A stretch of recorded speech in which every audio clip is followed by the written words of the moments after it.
Els grups Mar de Marmo i Boira han acostat els seus sons post-rock a la capsa.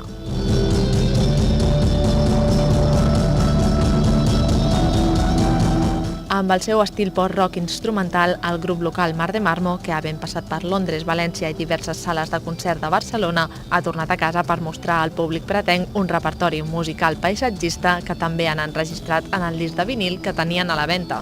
Està sent una mica escalonet, perquè el vam treure quan el vam editar. Farà 2 mesos ja, però que està a internet farà 3 mesos.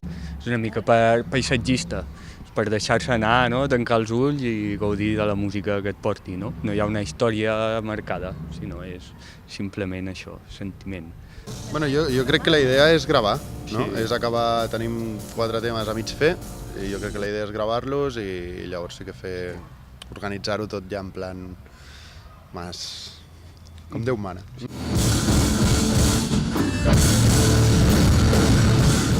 Posteriorment, en la seva actuació, l'eclecticisme que defineix a Boira ha fet vibrar la sala amb una sonoritat a camí entre el rock instrumental i les atmosferes de les bandes sonores. De fet, el primer projecte que fem és una banda sonora per un curt de l'ESCAC i va ser a través d'una companya del nostre exbateria que ens ho va proposar i realment va ser un repte superxulo, perquè era treballar amb una cosa que estava feta, amb imatges, una història, i nosaltres li vam posar la música i en el fons era una música que vulguis o no és el que fem en directe.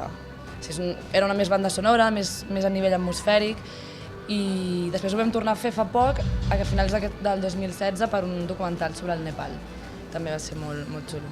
Però sí que ens agradaria, costa, però ens agradaria trobar una mica aquests mesos, moments per composar una mica i començar a treballar més seriosament amb el que seria el nou disc. Dues propostes musicals ben complementàries que han omplert la capsa de vitalitat i energia.